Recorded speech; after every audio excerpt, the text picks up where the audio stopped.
Are you ready for the next level of spiritual integration, awareness and consciousness from the ancient world? It's very obvious that a lot of empaths, intuitives, high sensitive, those who are on a spiritual path are realizing that the 3D matrix, our constructs of beliefs, of how we currently have been living our life, that is kind of like coming to an end. Is that humanity or the consciousness is shifting to a whole new kind of realization. Now, obviously, as we currently look at the world today, we see that there is still lots of conflict going on in the world. It's almost is like that the economic system, the financial system has basically been weaponized against humanity, and that is kind of like the empire we are up against. Also the political system, social engineering of everything that we should be believing that this is how the world should be. That is kind of like the pressures or the conflict that we are seeing, that is doing everything it can to lower our consciousness and to push us further into this 3D matrix of survival-based, fear-based consciousness. Now, for those who are very intuitive and sensitive and empathetic, we can actually really feel like this is definitely not the world we really want to live in. And that's how we are ending up on this spiritual healing path, because we feel highly disassociated with that kind of old world that is coming to an end, that is kind of like coming to a collapse. And it is inevitable that there will be a shift going on. And this shift is like the veil of different states of consciousness are kind of like lifted. Now, what does it mean? It means is that, let's say from our ancestral parents, let's say from both your parents, your mother and your father, that will be the first generation. Now, if we go like 10 generations, like both your parents had both their parents, which is like 4 grandparents, and if we duplicate that, think about kind of like a multi-level marketing kind of multi-tier affiliates program. If you duplicate it to that, let's say 10 generations, or we will be ending up at over 4,000 people of ancestors that basically has influenced our current state of being, of patterns, beliefs, let's say thoughts and emotions that currently have been passed over from generation to generation. They have passed on, let's say, traumatic experiences of that happened within their life. But at the same time, we can also withdraw a type of consciousness and primal force on how they used to live their life that actually could be highly beneficial for us as well right now. So we have the part of, let's say, ancestral healing the things that does not longer serve us, but also integrating or ancestral developments, integrating more of the things that our ancestors used to live by. And this is kind of really what we are shifting into. Exposing ourselves, or the veil is being lifted to consciousness and awareness, different forms of spirituality that has been practiced by our ancestors as well. Because let's say they had a different kind of knowing or understanding about their place in the world of nature and all living beings, their understanding of cosmology, that perhaps we kind of lost our connection with because of hundreds of years, not even thousands of years of corruption by global powers and elites that has, of course, has made us feel highly disconnected from our source spirit our divine that still kind of like lives within us. For example, if we look to the Western world, Northwestern Europe, or basically all over Europe, of course, what we can see within our past is that our cultural and spiritual heritage and nature has of course been slaughtered, has been disrupted, and the people of the lands and the land itself basically was completely displaced from his own heritage. It's like the spiritual connection that our ancestors used to have was completely disconnected. Take for example the Roman Church or the Roman Empire, who completely wiped out the whole civilization of Europe and their spiritual condition and understanding of cosmology and their connection with the nature, with the lands, and the different kind of divine beings and archetypes that they used to worship. Of course, they were being labeled as barbarians through manipulation, gaslighting, and basically just by genocides as well. So the whole of the shamanic impulse that we have known in Europe, they either got corrupted or slaughtered. So for those who have been on a spiritual path for quite a couple of years, because maybe just like yourself as well, we already have been feeling at an intuitive level, or our soul has been calling, like we are here to remember, not just to gather lots of new kind of information. Sure, we could do that, but they also serve as a reminder of our ancient past and the spiritual knowledge and understanding that our ancestors used to have.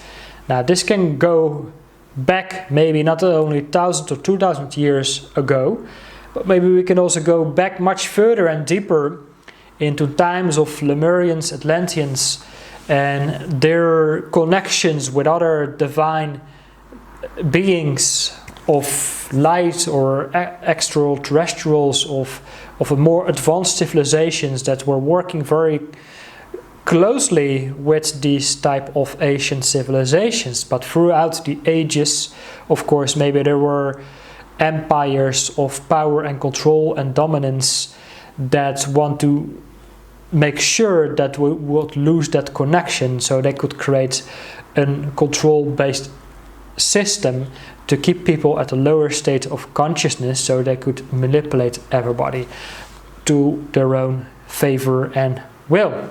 Now, that's still what we have today, but these type of control systems that we are still having, that has been seeded in through the financial system, the politics, the governments, the global corporations, that it, fair to say, perhaps is like creating forms of enslavement. But if we become a true master of ourself, of our body, mind and spirits, and remember our true soul calling in our life, we create a full alignment, harmony, or an integration between our higher self and our lower self. So if we take, for example, the Germanic or Norse mythology and the spirituality and the shamanic impulses around that time, of course we could have a look at the world tree or the Yggdrasil. Within the Yggdrasil we had like 9 different worlds representing 9 different states of consciousness. We could have the upper world, and within the Yggdrasil or Norse mythology that was being called the world of Asgard. That is where the high god and priest were residing. And then of course we had the Odin, the All-Father, the master magician, the king, the warrior, the shaman, the wanderer, the philosopher, the poets, who was basically like the king of the gods within that realm. Now we go much further and deeper, and eventually we will meet, of course, the middle world or Midgard. That's where we as mortal human beings are living.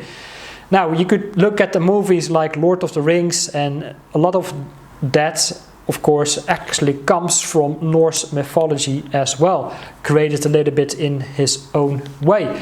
But we have Midgard, or the middle world, in shamanism, and that's the world where we are basically living in. Call it maybe the 3D, the third dimension.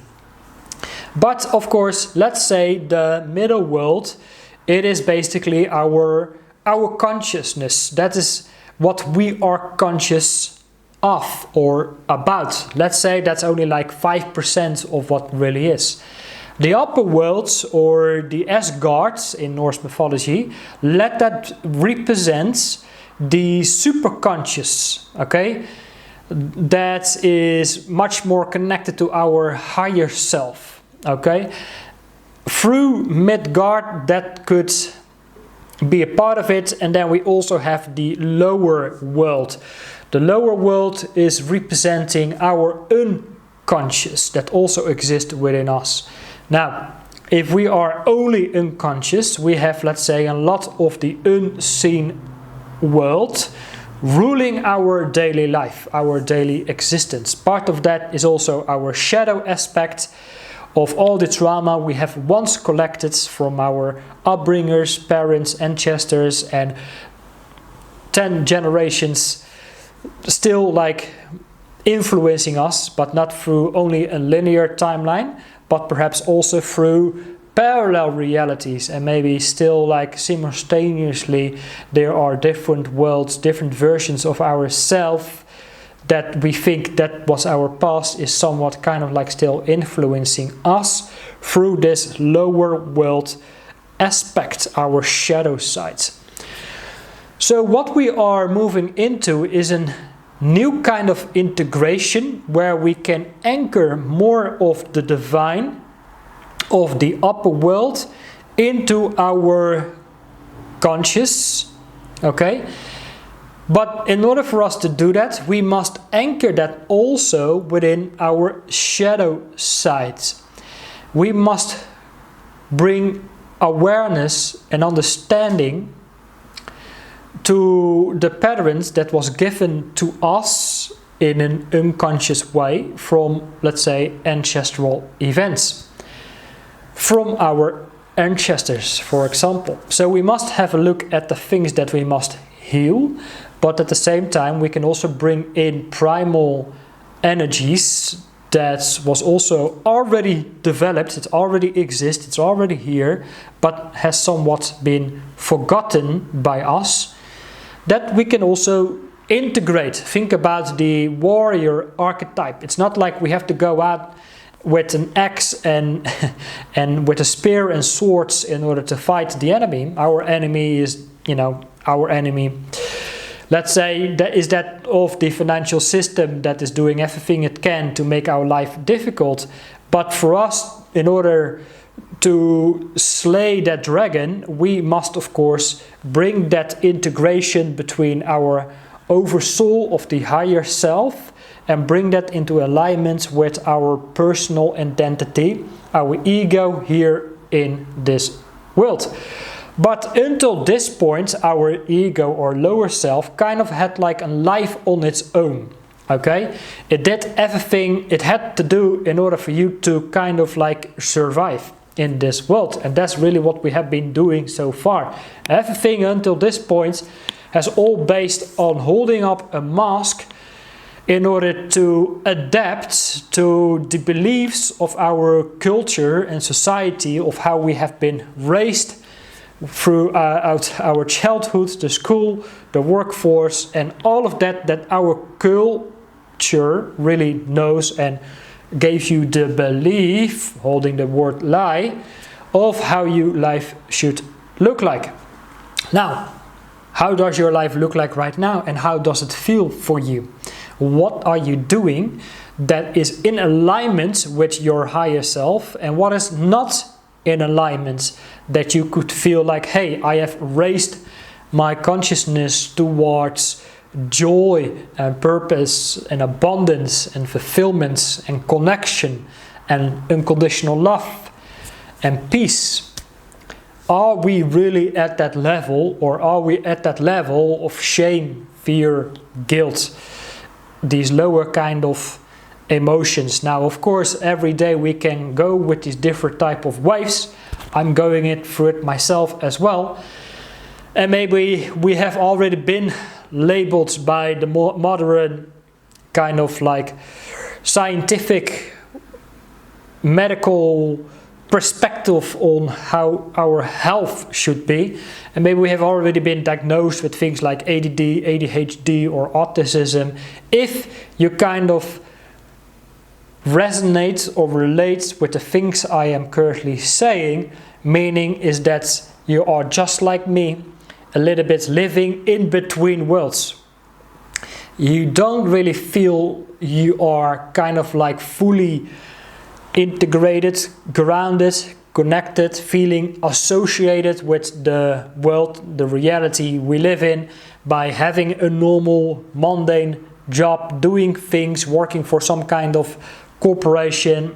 You are not really standing against their vision and the mission, what they do, but you do it for your own needs of survival. So it means that what you're doing, you kind of feel like an isolated drop of water or drop of consciousness that hasn't really fully realized that this drop of water makes the ocean, which can influence the weather, can cause storms, it can create waves and tsunamis of transformation. If, of course, we are connected as this tiny little drop of water or consciousness with the ocean of infinite divine awareness. Okay, so if you're still following me until this point, then what we are heading into in the next couple of years is, of course, it's moving or peeling further and deeper this onion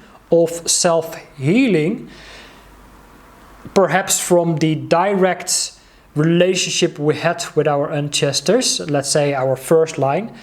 But how more we do this, how more we heal our inner child wounds of all the things we have experienced within this current lifetime, of the things that were projected on us, maybe the emotional abuse, emotional neglect, or any other kind of traumatic experience you had to endure, which was, of course, part of your initiation as well into deeper parts of your soul. I mean, if you have never experienced anything and you take life for granted, I mean, a lot of like NPCs in our world today that keeps this wheel spinning as well are not questioning that much, because they have maybe not experienced the level of pain that you had to endure. But because you had to endure that kind of pain or suffering or sacrifice, which was needed, because the light can only enter where it hurts the most. So you have been looking to your pains or traumatic experiences, and it's like kind of like peeling an onion. And that's really how we go through these different levels from maybe different generations of our ancestors as well. And that could go back like hundreds or not even thousands of years way back. If we look to the history of Europe alone, I've already mentioned that. And that's why I strongly believe that things like paganism and shamanism will take up a massive rise for the Western people and the North European people who were actually really deeply connected with that, or going back to more towards the animistic point of life, of how we were connected to nature and the cycles and all of that. So now, of course, we are highly disconnected from that, because we could basically buy a pineapple in the supermarket all year long. And it's not like how it used to be. I mean, through each season we had different kind of veggies and fruits, and our ancestors decided that that would be a good time to maybe to offer an animal for food and nourishment to ourselves. Now, we are not living with these nature and seasonal moments. I mean, right now we have just left summer, we have just came into autumn, which of course is new season that can also do a lot for our own nature as well, and that's really has been worshipped and nourished by our ancestors through the Germanic tribes, the Celts, the Nordic, the Druids, and all over these beautiful kind of tribes that we have known here in Europe. And right now in countries like the Netherlands, the Baltic region, Slavic countries, England are going to see a massive rise in embodying and integrating and embracing the old ways, because of where the world is currently at, is basically completely at a dead end. And then bring this harmony, connection between the divine that we can bring within our daily life and daily practice of what kind of work we really want to do and bring. Like I've made different videos in my past, like let's say we have a primary purpose and a secondary purpose. Let our primary purpose, that of self-actualization and self-healing and self-realization, our own journey. And then of course our secondary purpose of what it is that we truly want to bring to the world. Let it be like a purpose or a contribution that is lifting up our spirits and flows of abundance as well. Now, this is a process, this is a journey. And yeah, sometimes we need support, guidance, coaching, support or healing throughout this time as well. And that's why it's always a good idea to seek out for advice, consultations from people who are a little bit further than where you are currently at and where you could see yourself going. And this is also always what I constantly seek out as well. Like I come to new realizations. Maybe I make a kind of like ceremony or offer asking for flows of abundance in my life. And then sometimes I get a new kind of realization that is not about actually receiving it suddenly, like I win a lottery, but I get a realization like this is what I need to pay attention to right now. This is the kind of healing that I need to do on right now for myself, whether it be inner child or soul retrieval or ancestral, or what I need to research further for myself, and that can lead further on this path of bringing yourself in harmony and alignment. So if this all kind of makes sense, it's kind of is also kind of what representing this amazing painting. It's actually not a painting, just a wall cover. You see here kind of like a book that is opening up, and on this book you see like a castle. And then we have like a world tree and with a waterfall pouring down. Let that book, let that be the book of life or the Akashic records. Okay, it's where all memories of human life is basically stored. Within that castle, let that be part of our subconscious minds. And within the subconscious minds, there are endless rooms or dungeons perhaps where there are mysteries stored within our own minds of our soul that we can wander around. When we think about the wanderer, we think about living life like a digital nomad traveling the world, which is getting out in the physical world. But being a wanderer also means being a wanderer of our own soul and subconscious mind. And then we have the world tree, and the water that's coming down the world tree gives us life. It gives us insights and inspiration. It's the endless flow of the Mimir. So yeah, that's really what I just wanted to share. If you want to share your own thoughts, your experiences, then please let me know. Simply drop a comment below and make sure you subscribe as well, as I will be launching pretty soon an opportunity to work with me one-on-one for at least 90 days as a way for guidance, support, healing, integration and development, bringing you further into alignment. So if this is something you want to know more about, then please let me know. All right, Jean-Paul here signing off. Take care for now. Bye-bye.